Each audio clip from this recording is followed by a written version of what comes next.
Let your babies watch Zareth Prevails, and they'll be good at sports. They'll win at running, arson, GAC, diapering.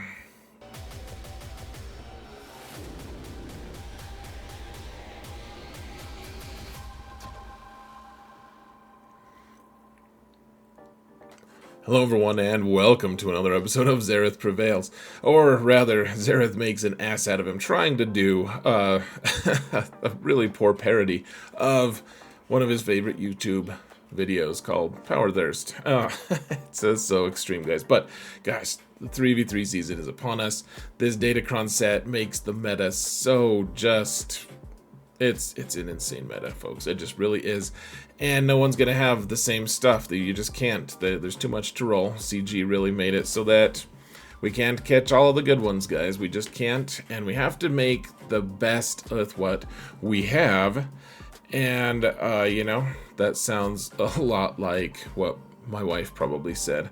So, there is an offensive teams video that you guys can watch. It's going to be it's released at the exact same time as this one, and you can find the link to it in the video description, or if you watched this video to the end, it'll be linked at the end as well. You can just click on that, and then tomorrow, or the day after this one is released, I will be releasing my standard, you know, like it's a long form video, but I just talk about my top 3v3 teams from my smallest account, which is now, you know, it's more of a mid-game account, like 8.5 million GP, but I'll be going through and explaining why I'm putting things on defense and offense. It's kind of a labor of love, trying to help especially target the people who aren't as well versed in GAC and, you know, maybe have smaller rosters, and kind of help them understand the philosophy behind it and why the teams are...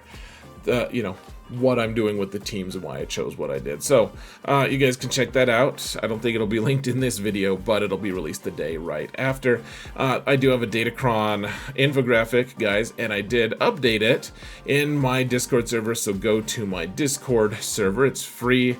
You can download this, keep your guild updated. There's so much new stuff in this Datacron set. I said at the beginning, and I'll keep saying it, I doubt that even this will be my final version. But this is the best snapshot I have so far after talking to a lot of people, which huge shout out to Tomford, by the way. He helped talk me through a lot of different stuff that I had not seen before. So huge shout out to him, and then shout out to Focus as well, who gave me a couple ideas as well. So go check that Datacron, or the Datacron infographic out if you so desire. Just really quick, huge shout out to my patrons and to everyone else who wants to support this channel. You guys are all amazing people and I love you. Please remember to mount the damn algorithm, folks. Mount the algorithm on your way out or in. It doesn't matter. The algorithm doesn't care. Let's get to it, folks. Whoa, we're in the game. This is madness. This is madness. So, alright, defensive teams.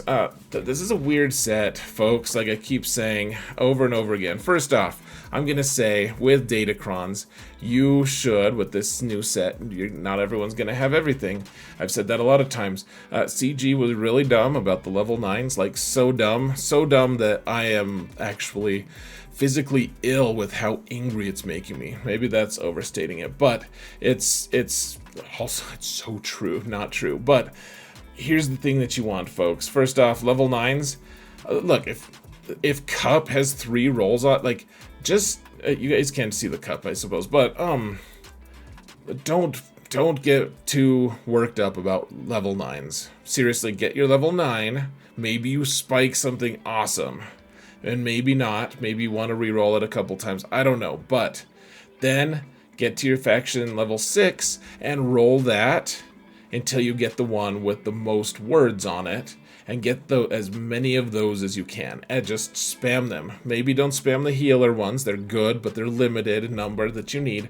The attacker and support especially really good. The tank is also really strong, and then level 3 is whatever you can do. But the thing I want to focus here on, folks, is the supports and what the supports and attackers do. So the support one, whenever you do a debuff with a support character, then you're going to be giving attackers plus 10% crit damage, and tanks 5% defense. Other stuff for the supports and healers that you guys can read on your own time. It's also doing debuffs and doing all sorts of annoying stuff. Attackers just let you attack twice in a row. If you crit the first time, if you don't, then you gain defense pen, which is also nice. And if you're attacking at a turn, you're dealing true damage, which I like for the CLS team. That seems really strong, right? So those are the ones that I really want to focus on while we're talking about these teams, folks. So defensive teams. First off, we're not going to be taking 5 or 6 Galactic Legends for defense. I hope you're actually watching with sound. Otherwise, you'll hopefully just be ruined. Not even just financially. I hope you're metaphysically ruined. Whatever that means, guys. I hope that happens to you for not listening with the volume on. I'm kidding. I love you. Even if, you know what, anyone who wants to support my channel by watching, fine by me. But that is my warning. If you're not watching with sound on, we don't want to put 6 GLs on defense. I'm going to show you 6 GLs on defense, but we're not going to put 6 on.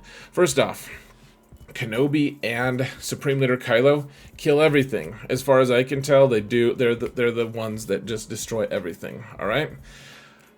I'm most likely to keep Sith Eternal Emperor and Kenobi on offense because Kenobi can be split from Padme and make 2 really strong teams. If I'm gonna keep another good GL for offense, it's either gonna be Jabba, but only Jabba if Night Sisters can still beat Jabba with the level 6 Gritcron on the Wookiee, because if they can't kill the Wookiee Chrysantin with Grit, then you don't want to take this team off of defense. You want to cost your opponent as much as possible. Meanwhile, Supreme Leader Kylo, even though he's really strong on defense, he's also going to be someone who gets you through, and you want to present a really strong defense while also giving yourself enough offensive options. And so those are the 2 that I would maybe target to keep for offense. If you can find a really good use for Rey, you can. Now, if you get the Visas level 9, which I did actually, then if she dies, she'll revive herself if she's allowed to, if Malicos doesn't say and if she does revive herself, then she gives her whole team plus 100% offense, which is so amazing for Rey, and honestly for Ben as well. If you don't have the Visas level 9, probably just put Jedi Training Rey there, and then wait as your team gets haplessly destroyed by Seer Malicos, because that's just the thing these days. And I'm happy to say I'm the one who popularized it. No, I'm probably not, but I would like to take that credit. Absolutely. Now, here's a team. I'm really interested with this, guys. If you can get this special... Gosh, I keep writing special, because support starts with an S. Special starts with an S. Superman starts with an S. Spoon... There's a lot of things that start with S's, folks. Go get a dictionary if you want more. Or don't. Just keep watching the video. Maybe I'll say more S words. Who knows, man. But if you get the support cron for this, for the level 6, folks, it seems like it's going to be really strong. Because, so you're going to be getting more defense for your tank the whole time. And you're going to be getting more potency for you two the whole time. You're also going to be debuffing your opponent's teams by like crazy. Seems like this is going to be a really strong team, frankly, folks. We'll see. But I mean, it was already a good like gimmicky team. But yeah, people are going to struggle with it. Put it in the bag zone. If they get to the bag zone, maybe they can multi-shot it, but probably can't kill it cleanly unless they use, say, the Eternal Emperor. But probably you'll be able to bait them out with a different team up front to waste their Supreme Leader or their Sith Eternal Emperor on at that point. Probably Sith Eternal or Supreme Leader Kylo also probably kills this, but he's got bigger fish to fry, frankly. There's not even a fish on this team. No Adrad, no Akbar. Now, Leia is just... What do we do? She's a tank. You want to put a tank cron on her? I guess you can. You could put an attacker. Drogon's, yeah, he's an attacker. You could put a... Just do what you want, guys. You could just use a set 15 on her and just boost their stuff. I don't know. I'm weirded out by Leia in 3s, guys. Probably put her on defense. I don't think there's anything that kills her super easily. In 5s, there's probably some turn meter loops that are going to ruin her. And honestly, maybe, I wonder if that Clone Sergeant team with perfect turn meter loop will be able to beat Leia. That'll be something we have to experiment with, folks. Okay. Oh, hold on a sec. This is... Oh, wait a second. Okay, sorry. So, I had initially just put the good, like quote-unquote good version of General Skywalker on defense here with with 5s and Rex, but I do actually prefer in this instance, because the set 15 is really strong with these guys, where... I mean, probably set 16 is also good, but you put them on defense, you make it so you reduce the total damage that they do when they have 50% turn meter, and you watch people really struggle to beat even like the bad version of General Skywalker, because they're only doing 25% damage every hit, and that's just not enough against a dude like that. And then you can put the same Datacron onto your Rex team, the Rex and Captain Rex, the 2 Rexes, Wreck face, so the triple Rex team, folks. And it's not like the best team on defense ever, but it does get holds every once in a while because people try to cut corners against it, and it's not a team you can cut corners against yet, at least. So I like that split on defense, and you can use your set 15 crons, which is a really important thing, to be able to use past resources that are still available and in a relevant and, you know, not just like, oh, I'm just waiting for this set to, you know, to finally get enough crons for this new set to be able to upgrade these guys. These guys will be legitimately strong for another 2 months using the old set. Now, one team that won't be as legitimately strong using the old set is the Dark Trooper Moff Gideon team. If you have Night Trooper, this is probably the team for you. This is probably the team that you want. Night Trooper with Scout. I don't, and then just do the tank revive, guys. Do the tank revive on the Datacron so that Dark Trooper Moff Gideon can revive himself. It's going to be fairly obnoxious on defense, I think. I'm not sure. I put the Omicron on. I have the Datacron. Let's find out, folks. I'm going to try to ask my opponent to get footage of whatever they use to attack it and send it to me. I don't know if that's going to work. Sometimes people are absolutely dicks. So, the Commander Luke team... Man, in 5s, I'm excited to see what CLS can do with the Attacker Cron, because they're all attackers besides C-3PO, and they're all going to be attacking a million times. It's going to be really cool. In 3s, probably the same, but probably we'll just put a thick Cron from set 15 on and call it good this time. There's still a good team on defense if you make sure that the things that normally counter them still struggle, like Imperial Troopers. I'm not sure. Imperial Troopers with an attacking Cron might be able to get through them pretty easily, but is that worthwhile to use an attacking Cron? Not every... People are going to have a limited number of attack Crons. Are they really going to waste it on CLS? Time will tell. We have the Gun team, and almost have to take Phalanx here. Take Jar Jar. I like the Jar Jar level 9 a little bit better from set 15. It's a relief to be able to use a set 15 Datacron again, so yay for us. Traya, this is a team, guys, with 2 supports that cause an immense number of debuffs, and then they turn around and get more potency. Woo! Go for it, go for it. You get it. But then the awesome thing is they also give Savage just a crazy amount of crit damage, and he's just going to destroy people. He already does destroy people. He's going to be destroying people plural. Like, have you ever made a plural word even more plural? I defy you to try it. I'm struggling to do it even as we speak. That's the level of destructionation Savage is going to wreak. You'll see. He doesn't just have jaundice, folks. Malgus on defense. Now, I hesitate to say that. I think it's still going to be good. He'll be good on defense, actually, because the tank level 3, where it revives for the first time. There's nothing that prevents revives automatically with Jedi anymore. So he can revive, and so can Malak. Or maybe it's just the first one who dies gets to revive. But either way, Jedi Cal is stuck like, oh, really? Like, I can't just one-shot these guys. And so Malgus on defense is probably back. I think he's too valuable on offense, frankly, to do that, but we'll see. If you're doing that, though, do the level 6 on defense where they get all the taunts, like the wordy level 6. Let's see, Qui-Gon with Ki-Adi-Mundi, Jedi and Anakin. Ki-Adi-Mundi not having a taunt anymore was a huge hit to this team. I'm curious to see how it all ends up. Did you guys notice that Ki-Adi-Mundi and Anakin both have lightsabers? Or did you just think they were part of the blue glowy thing surrounding their faces? These icons are the worst, man. This team should still be okay on defense. Put a damage reduction level 6 from set 15 on them, folks.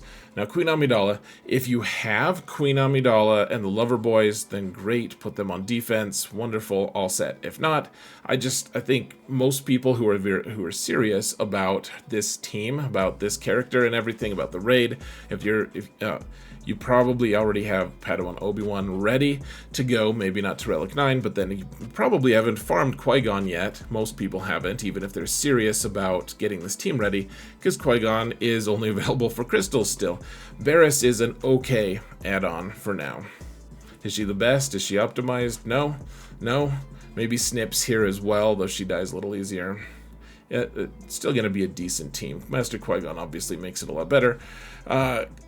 Tuskens are always good. The new sets, if you can get the dots level 3, guys, even if you can't find a good level 6 for them, they're still going to love the dots level 3. Tusken Raider Omicron. Guys, if you don't have the Omicron, don't place this specific team. Tusken Raider Omicron is the only thing that makes it good. I've faced so many teams on defense that don't have this on my smaller accounts. It's like people just, they're like, what? It's the same team. It's like, no, it's not close. Not close. Finn Zori, what are we doing with them? We're going to put them on defense again. Will they die to everything? Yes, but we're providing a valuable service in the sense that our opponent will feel a release of stress and anxiety that they've been holding in their mind for the last 4 months, having to deal with this. So put it on defense, watch your opponent overkill the hell out of it. They'll feel good, you'll feel good because they did the wrong thing and overkilled it, and we'll all be happy, folks. It's a good team. I don't know what the right set is. Like, there's just too many teams, guys. I want to use 30 level 6s because they're so good. But this team is still going to be okay on defense. Everyone's gotten so good at killing it because they used the really specialized teams that it's probably not going to cause as much of an issue. But I still think it's going to get more holds than we foresee. Gar Saxon, if you can get these level 9, folks, it seems pretty good. Imperial Super Commando, of course, and then just put someone else with them. I put Shore Trooper. Your mileage may vary. Maybe you have Piet available to go with them. Maybe you have Moff Gideon available to go with them. I don't know. But something Empire or something Mandalorian would be appreciated by them. Finally, folks, we have the Saw Gerrera team, this is an insane team. I don't know why I put it at the bottom. I didn't even put any filler crap teams like Ewoks or Geos. You guys can find those on your own. Karth, you name it. There's all sorts of garbage in this game still, but Saw, folks. So he puts 15 debuffs on people to start with, on every character that starts. So in 3s, that's 45 debuffs on people. He's a special, and so what that means here, guys, is he's a support. Gosh, I mixed those two words up for some reason. So many S words. But attackers get plus 10% crit damage for each debuff. 10 times 45, guys. You can do the math. That's how much crit damage Kyle Katarn will get. You get unlimited potency for Saw, but then your tank, if you have Cara Dune on the team, she gets 5% of all of those. 5 times 45. It's a lot, folks. It's a lot of defense, and it's just at the very start of the match that Saw does it, and he's putting other debuffs on, and they're gonna continue to escalate and grow. In 5s, this is gonna be completely off the chain just bonkers. I don't know if it's going to be great on defense. There's going to be something that counters it really easily, but and maybe Wamba just eats it. I'm not sure. But in 3s, in 5s, I think it's going to do a ton of damage. So start working on that right now. And that's it, folks. There are other teams, I'm sure. Let me know what your thoughts are. We always learn from each other. Please let me know in the comments, what teams are you going to use? Would love to hear from you. Thank you all so much for watching. And remember that in all things, Xerath prevails.